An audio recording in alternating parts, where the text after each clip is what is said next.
Siapapun yang menebang satu pohon, dia akan didenda 1 kerbau dan 45 juta rupiah.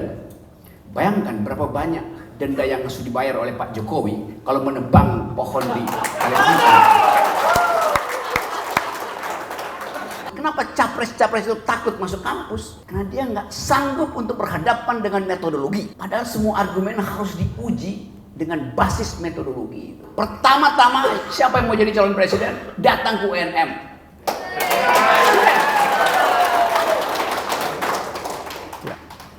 Dan debat bisa dimulai dari sekarang, nggak usah tunggu jadwal KPU. Ngapain KPU ngurus-ngurus debat orang? KPU itu panitia teknis untuk disiapkan kotak pemilu, bukan mengurusin debat. Jadi bayangkan kekotoran politik tiba sampai ke ruang pemilihan rektor itu. Gila. Dan itu ada di beberapa tempat, termasuk di tempat saya mengajar, Universitas Indonesia. Yang kemarin saya kritik habis-habisan karena rektornya dungu. Ya.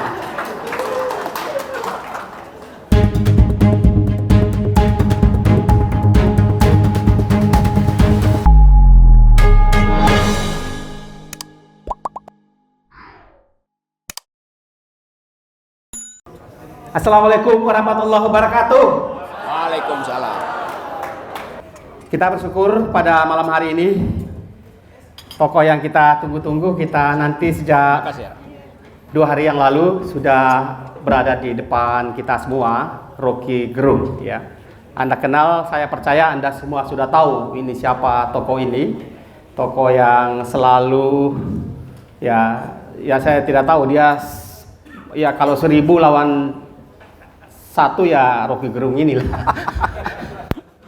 Tetapi saya selalu bilang, Bung Rocky, bahwa negara ini terlalu besar.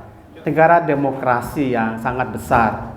Besar sebetulnya tidak hanya populasi, tapi mestinya besar karena gagasan-gagasan kenegarawanannya. Menurut saya seperti itu. Nah, kita lihat bagaimana parlemen. Parlemen kita seperti mereka menyanyikan satu lagu secara bersama-sama dan tidak memberi warna yang cukup bagi negara demokrasi ini. Juga kita melihat kampus, seberapa besar peran kampus di dalam negara demokrasi ini, seberapa peran kampus untuk menyiapkan manusia-manusia masa depan. Ya, kita juga belum terlalu lihat, dan itu adalah problem. Sepertinya di negara kita ini ada yang disebut partai oposisi, tapi juga kita tidak melihat partai-partai itu, wakil-wakil partai itu di parlemen bekerja sebagai oposin atau sebagai oposan. Ya. Mahasiswa yang luar biasa, yang dari dulu pergerakan-pergerakan mahasiswa itu selalu membawa perubahan secara politik. Tapi juga belakangan ini saya juga tidak menyaksikan itu bisa terjadi secara tersistem. Karena itu saya menggelar beliau ini sebagai oposan sejati. Kita berharap malam hari ini akan ada pikiran-pikiran besar, dan saya memang ya Bung Rocky saya batas-batasin ya, ngomongnya jangan terlalu jauh. Dan ini adalah masyarakat kampus, kita ingin lihat bagaimana pikiran, bagaimana gagasan Bung Rocky ini jauh ke depan ya, bagaimana gagasan Bung Rocky ini terhadap peran kampus di masa depan, terutama di dalam menyiapkan manusia-manusia Indonesia masa depan yang mungkin mereka akan hadir di berbagai sektor kehidupan, terutama calon-calon pemimpin masa depan. Saya kemarin Bung Rocky melakukan ekspedisi ke beberapa daerah termasuk di Kajang, dan di saya menemukan sebegitu luar biasa Kajang dalam hal penegakan hukum. Di Kajang itu berlaku 2 sistem. Sistem pemerintahan mereka menjalankan dengan baik termasuk membayar pajak, dan juga adalah sistem adat. Salah satu hukum adat yang luar biasa, satu contoh saja, menebang pohon. Siapapun di Kajang itu yang menebang satu pohon saja, itu dia dikenai denda 45 real, ditambah 1 ekor kerbau. Berapa nilai 1 real di Kajang? Kajang ternyata punya kurs sendiri, tidak boleh diatur oleh siapapun, oleh pasar manapun. 1 real setara dengan 1 juta.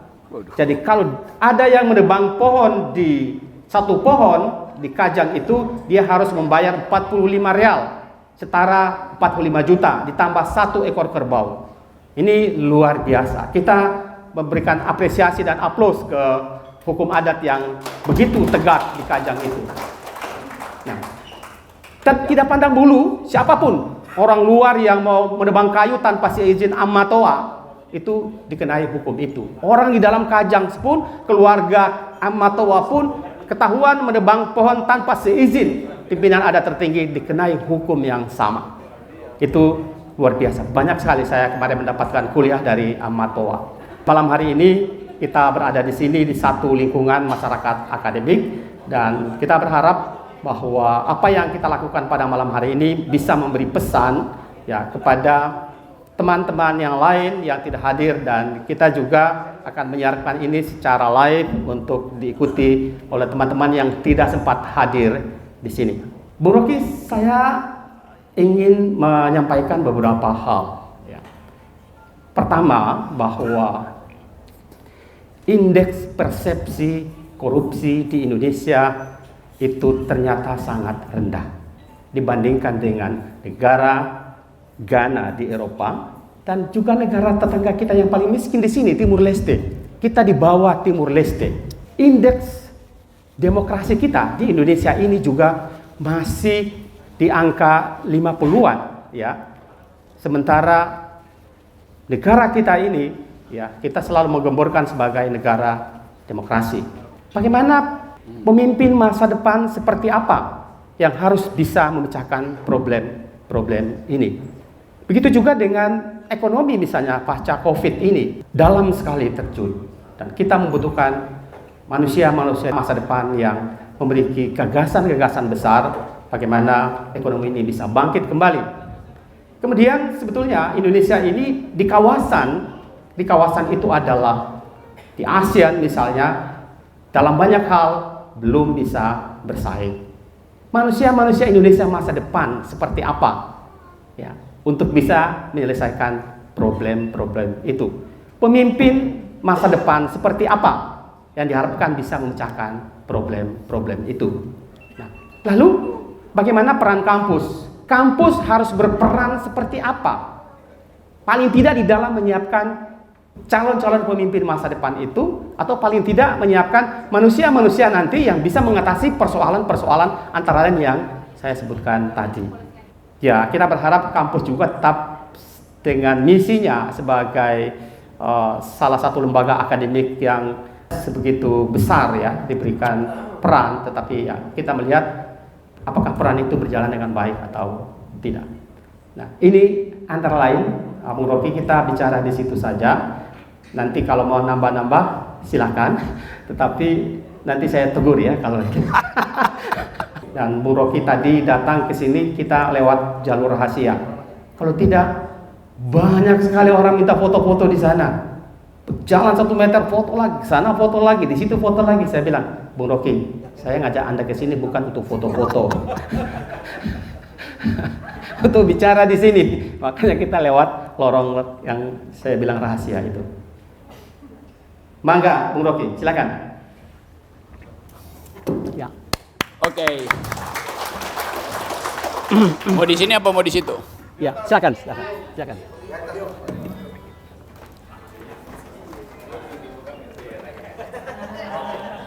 Oke. Ya. Oke, terima kasih Hasirin Sitepu.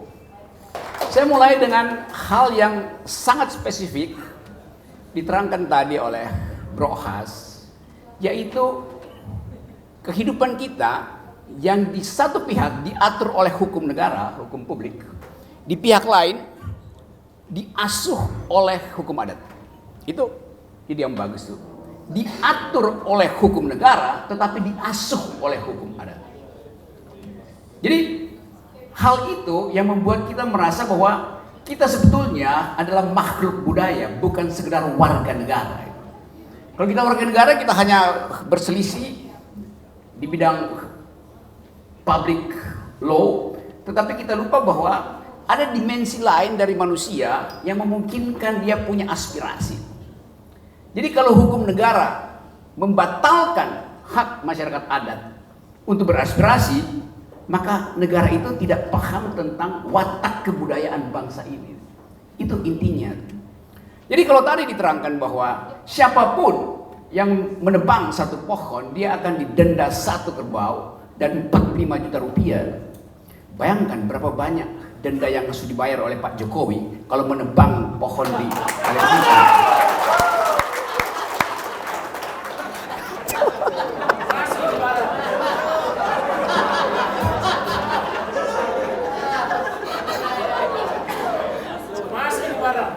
Ah, masuk ya? Itu poinnya. Ini cuma Kalimantan. Kalau saya pindah dari Kalimantan ke Papua, Ini Sulawesi Selatan loh. oke, nanti saya balik ke Sulawesi Selatan. Saya nggak ada keraguan dengan kecerdasan masyarakat Sulawesi Selatan. Sama sekali. Waktu universitas ini masih bernama IKIP, ibu saya belajar di sini. Wow. Dan Anda tahu, di dalam hukum hereditas, pewarisan, kecerdasan itu diwariskan oleh ibu kepada anaknya. Jadi ibu selalu mewariskan kecerdasan. Mengapa begitu? Hanya melalui rahim ibu, generasi diteruskan. Hanya melalui air susu ibu, kecerdasan diaktifkan. Jadi kita ditumbuhkan untuk menjadi manusia oleh seorang perempuan. Itu dasarnya kenapa kita menyebutkan ibu bumi, Mother Earth. Karena dari situ kita tumbuh itu. Laki-laki tentu punya sumbangan, yaitu menyemprotkan sperma. Tapi setelah itu selesai. Dia nggak mungkin memberi protein susu pada si bayi. Dia nggak mungkin mengetahui kecemasan si bayi. Ibu tahu kecemasan si bayi. Tanpa seorang psikolog, ibu tahu. Suhu bayi dan suhu ibu itu mirip. Kalau bayinya masih di dalam rahim, tidak perlu ada USG. Karena suhu bayi pasti sama dengan suhu ibu. Detak jantung bayi pasti sama dengan detak jantung ibu. Tapi teknologi kemudian mengintervensi rahim ibu. Sehingga seolah-olah kalau nggak ada ginekolog di situ, atau nggak ada ahli radiologi, nggak mampu untuk mendeteksi pergerakan bayi. Padahal dalam hukum adat kita tahu bahwa ibu melahirkan secara natural. Jadi saya cuma mau mengembalikan itu pada bagian yang diprovokasi dengan bagus oleh Hasairin Sitepu tadi. Itu tentang adab, tentang budaya. Saya balik tadi bahwa saya nggak ada keraguan dengan kecerdasan masyarakat Sulawesi Selatan. Karena itu, mari kita kampanyekan makan ikan. Bukan menghafal nama-nama ikan.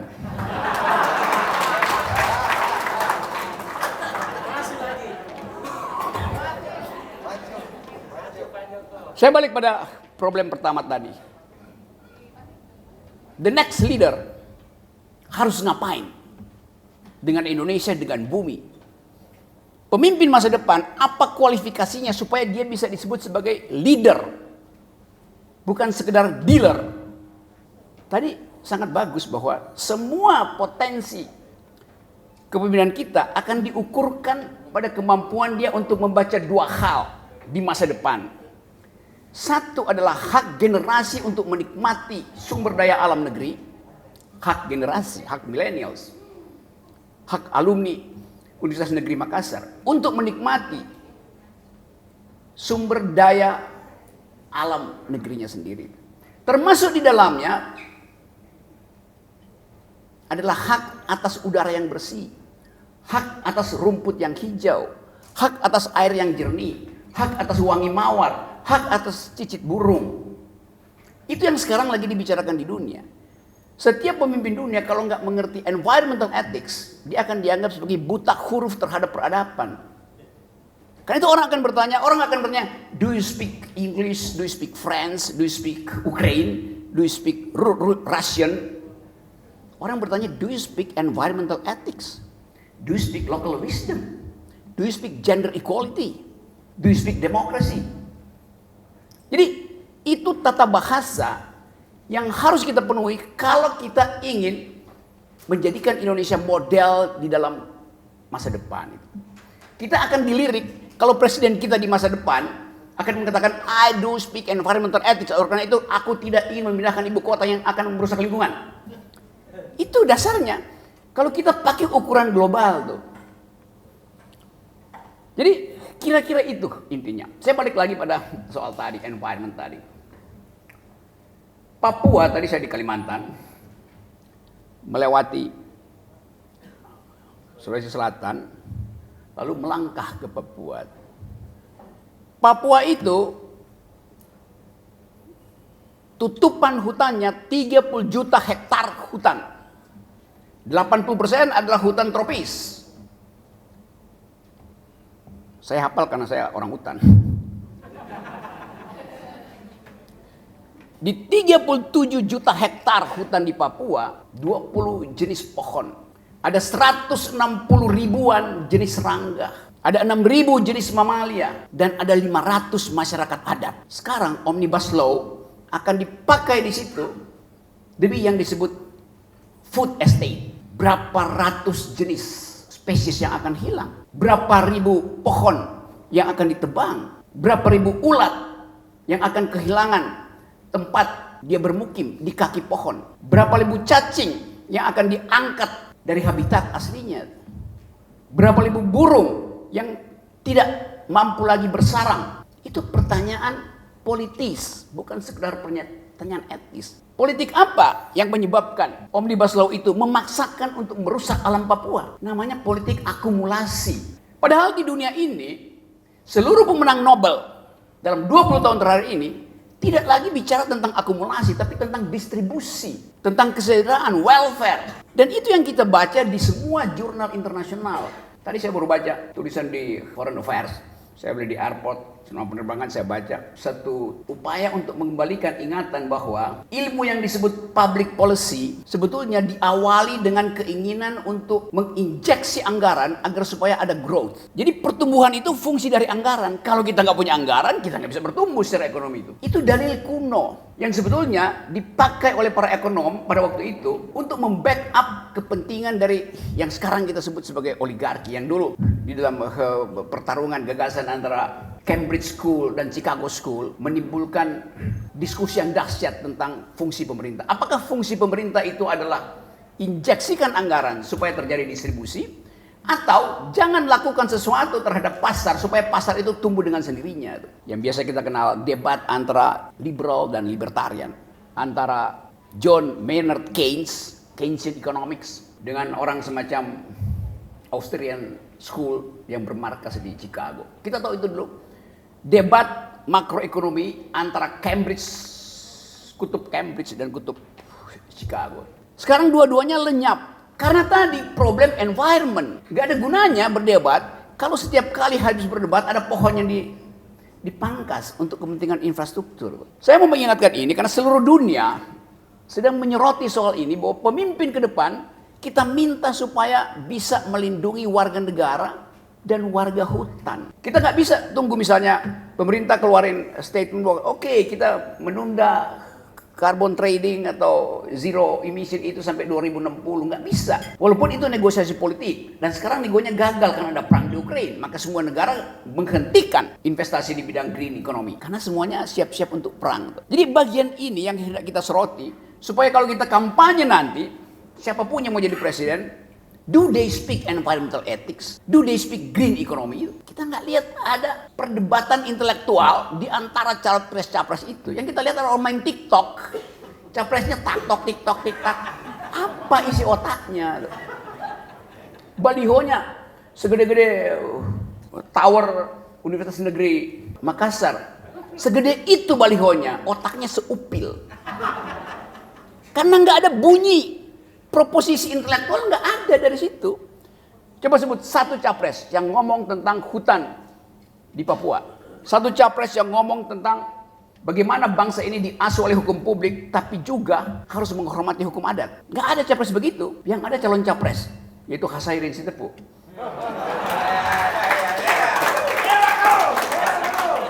Jadi Anda bayangkan, seseorang yang uangnya banyak, datang ke Radar Bogor, diuji perspektifnya, buta huruf dia tentang apa yang disebut kebudayaan, apa yang disebut hukum adat.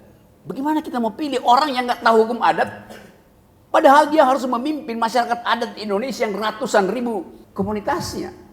Nah, saya mau ganggu teman-teman di sini sebagai the community of thought, komunitas yang berpikir, yang kelebihan protein karena makan ikan. Itu yang kita ingin bicarakan malam ini. Kita langsungkan pembicaraan hari ini supaya ada suara intelektual diucapkan di tengah gegap gempita, suara yang menginginkan koalisi ini, koalisi itu, yang nggak ada isinya itu. Karena dia transaksi demi apa? Mengapa terjadi koalisi, transaksi? Karena nggak ada kompetisi bebas untuk menghasilkan pemimpin. Dikunci dengan teori 20% itu. Karena itu kita ingin nolkan itu, bukan nolkan, nihilkan itu. Supaya ada kompetisi itu. Sekarang orang yang buta huruf terhadap environment bisa jadi presiden. Lalu millennials bilang, ngapain kita pilih seseorang yang gak ngerti masa depan kita? Masa depan millennials ada environment. Jadi saudara-saudara, bagian-bagian ini yang kita bayangkan ke depan akan diisi oleh pemikiran kritis dari kalangan alumni, mahasiswa, dosen, profesor. Supaya ada pembicaraan diucapkan dari kampus ini. Kalau saya bandingkan sekarang, apa riset yang sedang digandrungi oleh dunia hari ini? Satu, riset tentang human genome, tentang DNA manusia. Riset yang dibiayai oleh Bank Dunia dari awal tahun 2000 dan sudah selesai sebetulnya. Sehingga kita punya peta DNA manusia. Saya bisa tahu saya datang dari semak-semak di Bulukumba atau semak-semak di Afrika. Bisa dites DNA saya tuh. Nenek moyang saya dari mana asal usulnya tuh. Cara berpikir saya disebabkan karena kebiasaan saya makan apa itu. Peta DNA udah selesai. Kita bisa tahu. Cari aja penyebab DNA-nya. Nggak usah menyebutkan kelompok tertentu. Kan ada ilmu pengetahuan untuk tahu. Kebiasaan orang berbohong, bukan orang. Kebiasaan seseorang berbohong. Dan bohongnya sampai ke Rusia.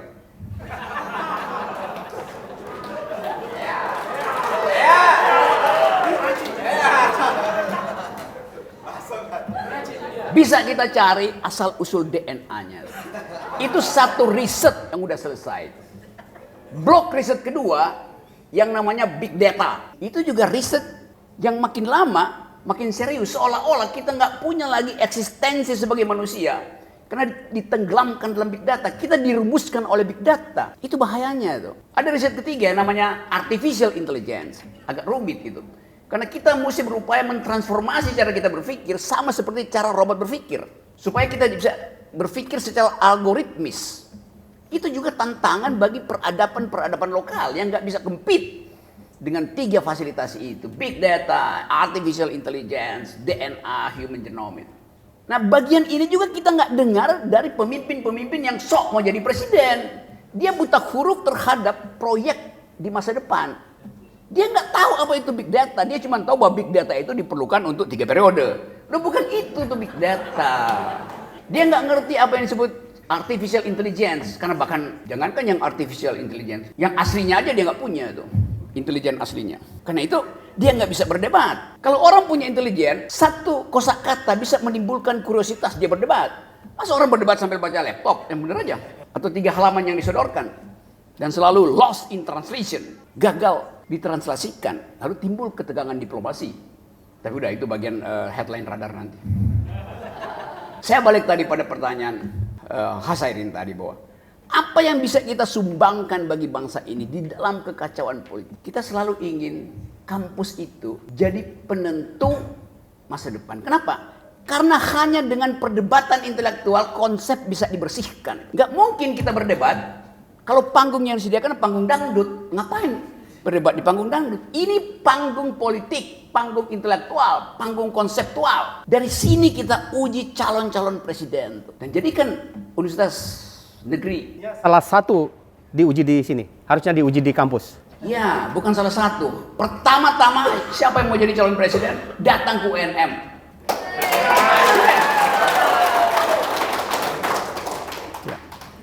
Dan debat bisa dimulai dari sekarang. Gak usah tunggu jadwal KPU. Ngapain KPU ngurus-ngurus debat orang? KPU itu panitia teknis untuk disiapkan kotak pemilu, bukan mengurusin debat.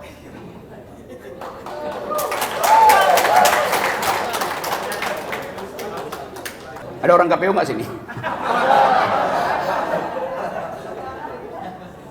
Nah, saya ingin supaya tradisi ini dibuka tuh. Di Amerika seorang calon presiden pertama kali debatnya tuh di universitas, biasanya di lapangan basket, ngobrol dia terus ditanya, dihajar di situ. Jadi kenapa orang takut? Kenapa capres-capres itu takut masuk kampus? Karena dia nggak sanggup untuk berhadapan dengan metodologi. Padahal semua argumen harus diuji dengan basis metodologi. Jadi saya gembira setiap kali saya ada di sini, setiap kali saya bertemu dengan kampus, ada cahaya yang hendak dihidupkan dari kampus. Yaitu cahaya pikiran. Saya kira segitu dulu. Kalau saya bicara lama-lama nanti dianggap saya lagi nyapres dan lagi minta dihidup. Makasih. Tadi Bung Rocky sudah berbicara cukup panjang ya tentang ya sebetulnya yang kita butuhkan adalah seperti apa peran kampus itu. Tadi Bung Rocky mengatakan bahwa ya kampanye calon pemimpin masa depan itu sebaiknya di kampus, bukan di panggung dangdut. Tetapi begini Bung Rocky, bagaimana Anda melihat kampus saat ini? Apakah sudah bisa memberikan harapan ya untuk menyiapkan atau paling tidak memberikan konsep-konsep dari kampus itu? Apakah kampus ini tenggelam nggak dalam pragmatisme yang sedang ramai, entah itu di politik, entah itu di pemerintahan, entah itu di parlemen? Ada kebohongan, nggak ada soal, tapi harus ada pikiran yang menghalangi kebohongan itu. Dan pikiran itu hanya bisa diucapkan dari kampus. Tapi itu idealnya. Sulawesi Utara ada namanya Universitas Samratulangi. Sudah 2 bulan hasil pemilihan rektor dibatalkan. Karena money politics, karena intimidasi itu. Itu yang terjadi. Salah satu calon rektornya adik saya namanya Profesor Dr. Grefo Gerung yang belajar tentang ilmu kelautan 15 tahun di Jepang. Dia mau mencalonkan diri, tiba-tiba ada poster besar. Jangan biarkan Grefo Gerung menjadi rektor karena dia adalah adik dari Rocky Gerung. Coba bayangkan. Ya kan, ada di berita, ada fotonya. Astaga, apa urusan saya dengan rektor Unsrat? Kita percaya bahwa profesor di Unsrat mampu untuk menciptakan iklim di mana kompetisi akademis dimungkinkan. Untung berita itu bocor ke Menteri Nadiem, lalu Menteri Nadiem batalkan proses itu. Jadi bayangkan kekotoran politik tiba sampai ke ruang pemilihan rektor itu. Gila. Dan itu ada di beberapa tempat, termasuk di tempat saya mengajar Universitas Indonesia. Yang kemarin saya kritik habis-habisan karena rektornya dungu. Ya. Saya nggak ada soal dengan itu. Dan penyebar isu itu ya udah. Kehidupan saya jadi berantakan karena banyak orang yang nggak mau lagi ajak saya bikin riset yang ada uangnya. Nggak ada soal buat saya. Tapi kalau saya nggak mengucapkan kejujuran itu, tidur saya nggak nyenyak, romen saya tidak sempurna. Masa pemimpin masih nyontek-nyontek catatan? Pembuat pinisi di Bira bikin pinisi dengan konsep tanpa dia suka bergambar, kan ada di otaknya berapa panjang anjungan itu, ketebalannya berapa supaya bisa menangkap badai dan tidak mengganggu anak gelombang. Jadi sekali lagi saya inginkan agar supaya itu dihadirkan. Karena pikiran hanya disebut pikiran kalau ada yang mengganggu. Dimaksudkan untuk diganggu. Itu namanya dialektika. Kalau Anda punya pikiran dan tidak diganggu, itu artinya Anda sedang berdoa. Nggak ada orang yang mau ganggu doa. Jadi teman-teman, kita ingin supaya sekali lagi politik itu diasuh dengan argumen, bukan dengan sentimen. Nah, itu paralel antara fungsi kampus dan fungsi jurnalis. Dan itu menyatu dalam diri Hasairien Sitepu. Kacau. Lama-lama saya jadi tim sukses Hasairien. Karena dalam keadaan apapun kita mesti pastikan bahwa setiap kita berhak untuk memimpin negeri ini. Bukan cuma mereka yang punya amplop tebal tapi otak tipis. Jadi jadikan politik itu sebagai percakapan akademis. Dan dari awal negeri ini didirikan oleh para politisi yang mampu bercakap-cakap secara akademis. Para founding person kita ada orang-orang yang berpikir. Berapa persen yang lulus perguruan tinggi? Mungkin dari 30 orang cuma 2 orang yang lulus perguruan tinggi. Yang lain otodidak. Tapi ada komunitas pikiran yang memungkinkan mereka bertengkar di meja akademis. Sekarang nggak ada kita pertengkaran. Bahkan protes sedikit pun kita udah nggak mampu karena akan diancam oleh kitab undang-undang hukum pidana yang baru. Yang memastikan bahwa menghina presiden dihukum 5-6 tahun. Karena itu artinya kita merendahkan martabat presiden. Cari di kamus mana ada istilah martabat presiden. Yang ada istilah human dignity, martabat manusia. Presiden bukan manusia, presiden fungsi. Dia lembaga. Martabat itu hanya melekat pada manusia yang punya perasaan. Presiden nggak boleh punya perasaan. Jadi secara konseptual kacau. Saya ingin dekan Fakultas Hukum di sini itu protes tentang peristilahan itu. Nggak ada namanya. Yang ada adalah martabat raja, bukan presiden. Kenapa? Karena raja menunjuk dirinya sendiri sebagai wakil Tuhan. Itu asal usul dari istilah dilarang menghina, menjatuhkan martabat presiden. Kan dianggap dulu presiden itu sejajar dengan raja. Kemudian hilang istilah itu karena demokrasi itu. Kalau dia bermartabat, maka martabat itu melekat pada saya seumur hidup saya. Itu namanya human dignity itu. Presiden setiap 5 tahun kita ganti. Ngapain dia harus kita kasih martabat? Dia bisa kita ganti kok. That's logic, so. Bahwa ide yang dibuat oleh alumni Universitas Negeri Makassar bisa betul-betul dibunyikan ke seluruh alumni itu. Alumni UI banyak yang tertutup pikirannya karena takut dipecat atau diturunkan jabatannya dari komisaris. Ngapain? Nah, sekali lagi teman-teman, kita diskusi bebas di sini. Saya tahu batasnya nanti. Dan karena saya tahu batasnya, saya langsung ngedit di dalam kalimat saya tuh. Paling nggak saya abstraksikan supaya tidak diedit nanti di hasilnya. Oke, teman-teman. Ini pandangan seorang oposan ya. Jadi oposisi itu ya selalu berpikir seperti itu. Dan terima kasih Bung Rocky sudah bisa hadir di sini dan teman-teman ini sudah bisa mendengar secara langsung. Kemudian terima kasih juga pada para guru besar, para dekan, para doktor yang hadir di sini. Kemudian juga akademisi dan adik-adik mahasiswa sudah hadir di tempat ini. Sebetulnya kita batasin cuma 100 saja karena banyak sekali yang mau datang, mau ikut di sini karena ruangan kita ini tidak memungkinkan untuk menampung orang lebih banyak. Dari Makassar, dari panggung Perluni ini, selamat malam dan terima kasih. Assalamualaikum warahmatullahi wabarakatuh.